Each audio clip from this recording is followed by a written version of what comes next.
Have you ever met someone you really liked, and instead of getting excited about where the relationship could go, you found yourself thinking about the conversation you were eventually going to have? Maybe you're getting ready to tell someone, and before the conversation even happens, you're already wondering how they're going to react. Or maybe you've had a difficult disclosure before, and now you find yourself wondering if every future relationship is going to end the same way. If any of that sounds familiar, you're not alone. After my diagnosis, I spent years wondering if love was still going to be possible for me. And today I'm in a relationship with the love of my life, someone who doesn't have genital herpes like I do, and who supports the work I do at Herpes Wellness. Now, if you had told me a few years ago that this would be my life, I honestly wouldn't have believed you. Not because a relationship like this couldn't happen, but because I didn't believe it could happen for me.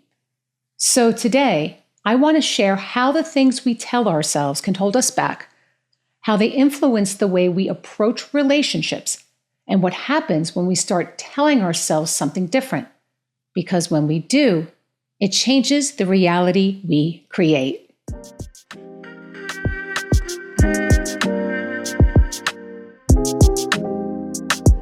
Hi, I'm Dupree, and I help people to navigate life with herpes. If you've listened to my podcast for a while, you've probably heard me say that your thoughts become things. I don't think most of us even realize how much the things we tell ourselves influences the decisions that we make, and that each decision determines how our life turns out. Think about it for a second.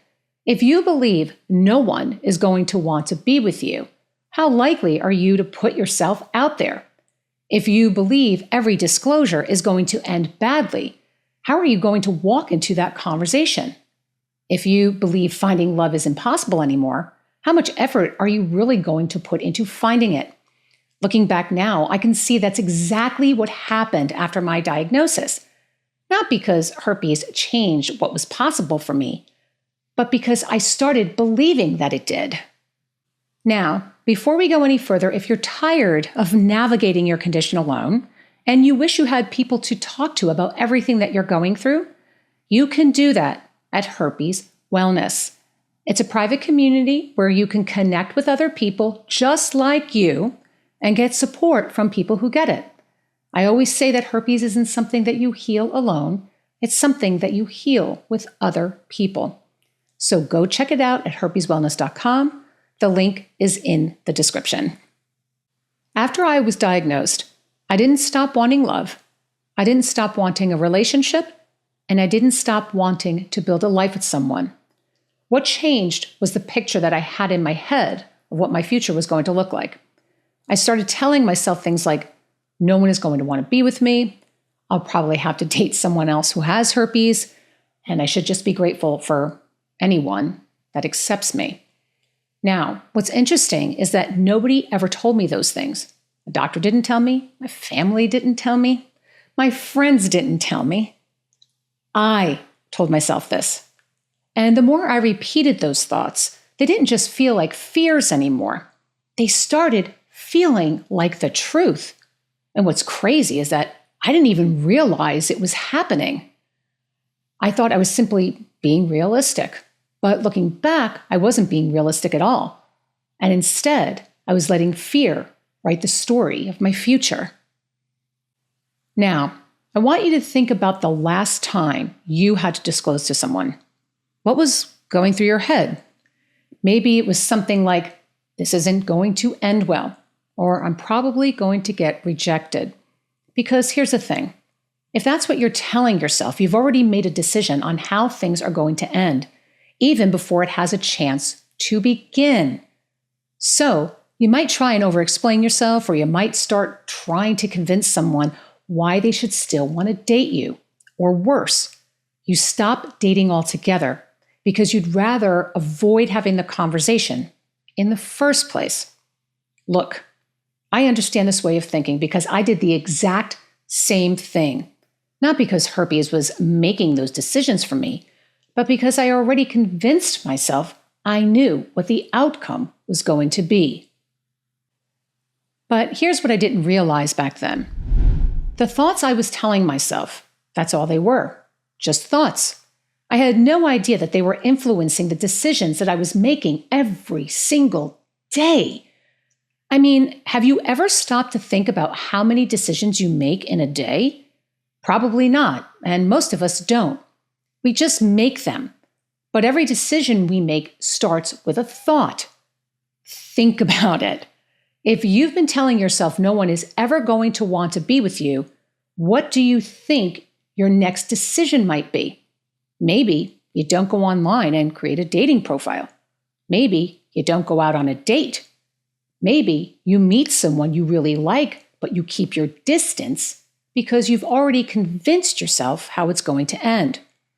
Or maybe it's time to disclose, but you walk into that conversation expecting rejection before the other person even has a chance to respond. Can you see what's happening here? The story that you're telling yourself isn't just affecting how you feel. It's influencing the decisions you're making. And those decisions start shaping the life you're living.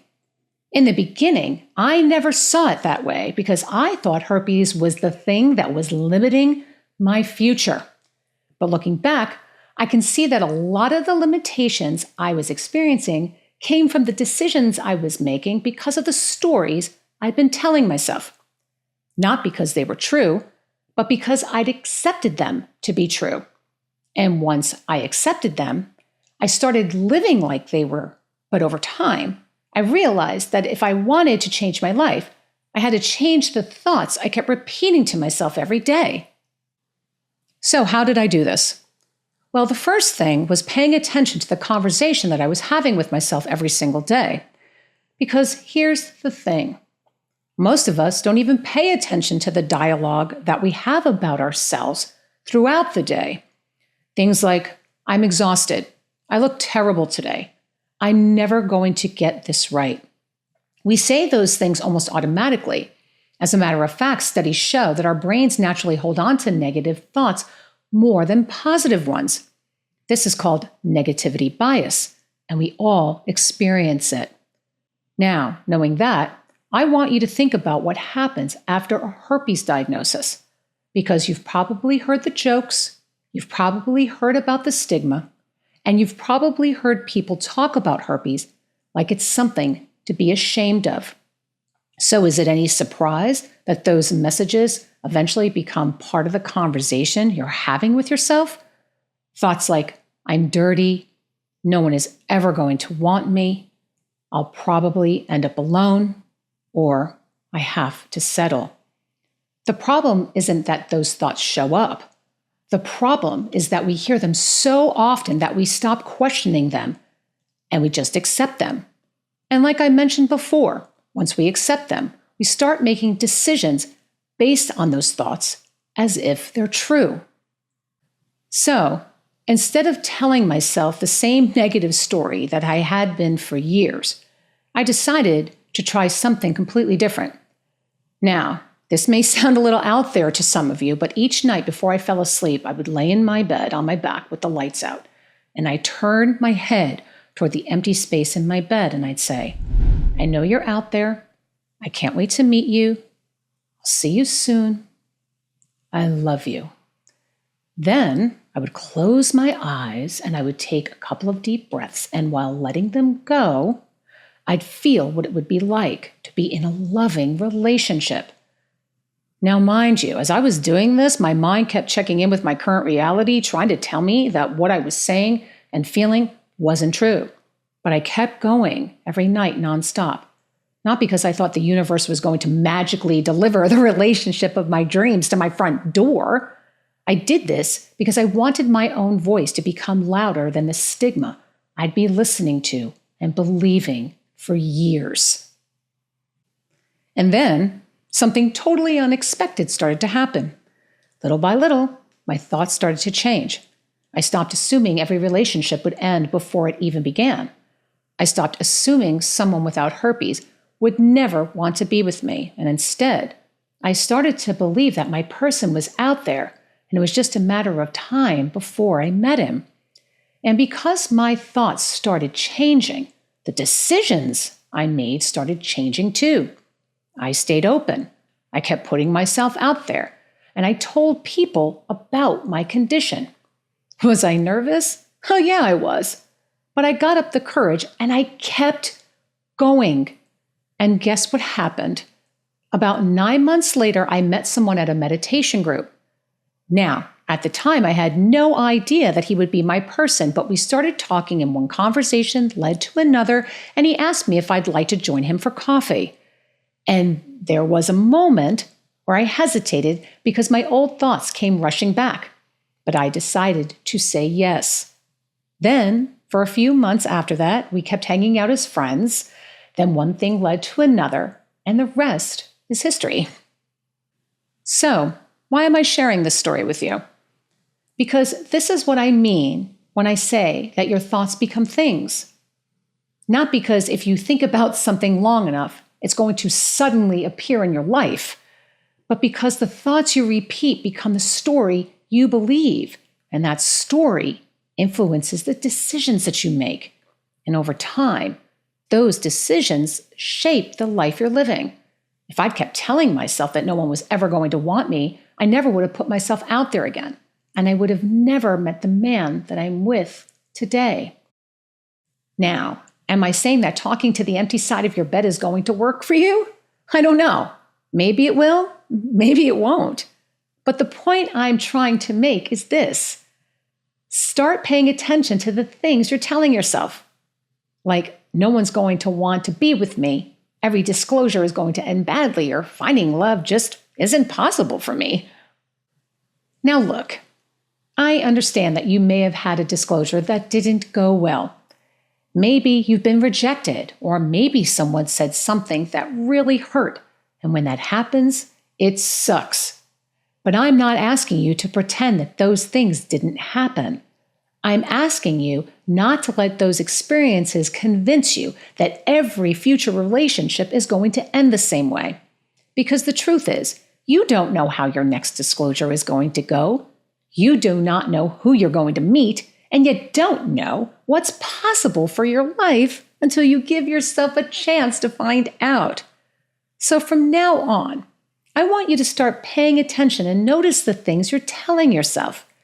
And when one of those things pops into your head, don't just accept it as truth. Pause for a second and ask yourself, what's another thought that I could choose instead?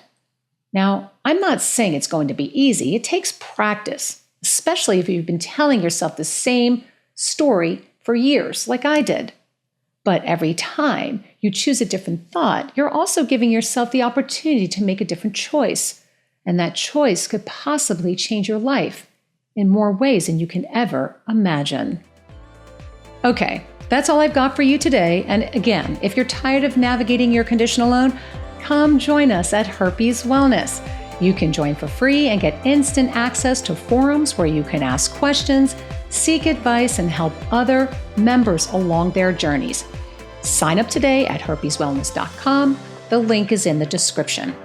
If you're looking for support on the go, then you can download the Herpes Wellness app for free in both the App Store and in Google Play. If you're concerned about privacy, we've got you totally covered. The app icon and push notifications say H Wellness, so if someone happens to see your screen, you won't disclose your status unintentionally.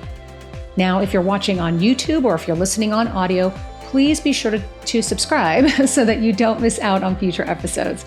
Also, be sure to show us some love and give us a like or a hype so that other people can find the podcast. And if you like what you're hearing, or if there's something specific you'd like for me to talk about on the show, please let me know in the comments. I would love to hear from you. Thanks again for tuning in, and I will see you the next time on the Herpes Wellness Podcast. Bye for now.